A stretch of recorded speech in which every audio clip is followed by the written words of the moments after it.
Today I am going to discuss the lobular carcinoma in situ. The lobular carcinoma in situ is basically the clonal proliferation of the cells within the ducts and the lobules in the discohesive manners, basically due to the acquired loss of the tumor suppressive adhesive protein E-cadherin, same as the lobular hyperplasia. So what is the difference between the ductal carcinoma in situ and the lobular carcinoma in situ? In the ductal carcinoma in situ, proliferating cells in the SNI form the shape of ducts, but in the lobular carcinoma in situ, cells expand but do not distort the involved spaces and underlying lobular architecture preserve. So, for example, this is the duct and its lobules. These are the SNI.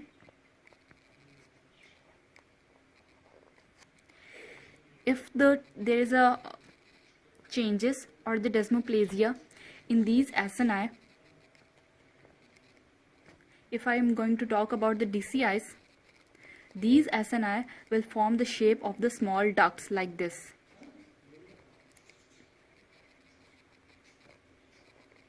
They will form the shape of the small ducts. But if I'm talking about the lobular carcinoma in situ, these SNI will increase in the size,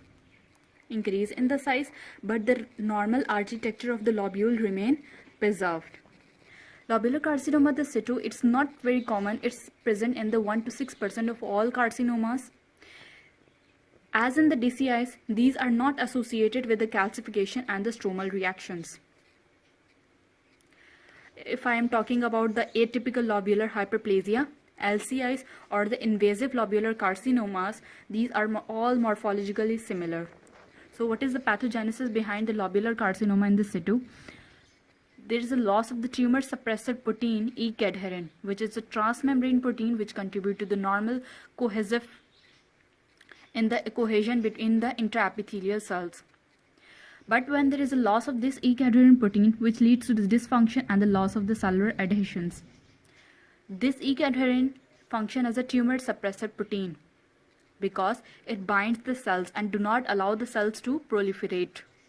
Mutation in the E-cadherin gene, which is CDH1, result in the loss in neoplastic proliferation.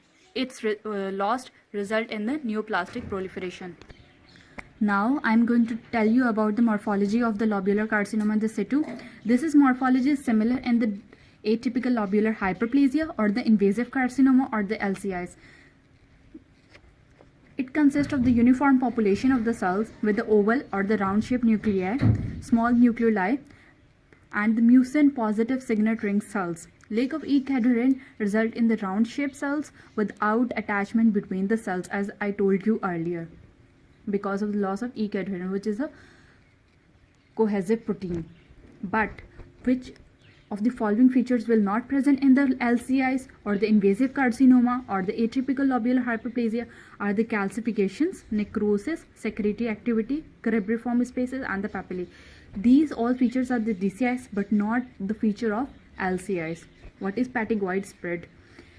Patagoid spread means the presence of the neoplastic cells between the basement membrane and the luminal cells. This is known as the patagoid spread, which leads to the spread of the tumors in the entire breast.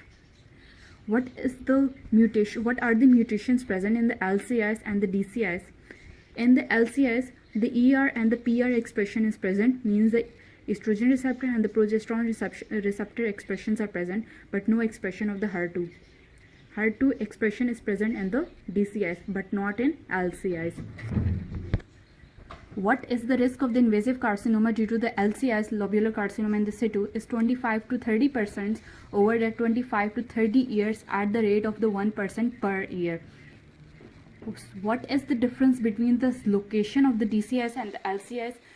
DCIs is present.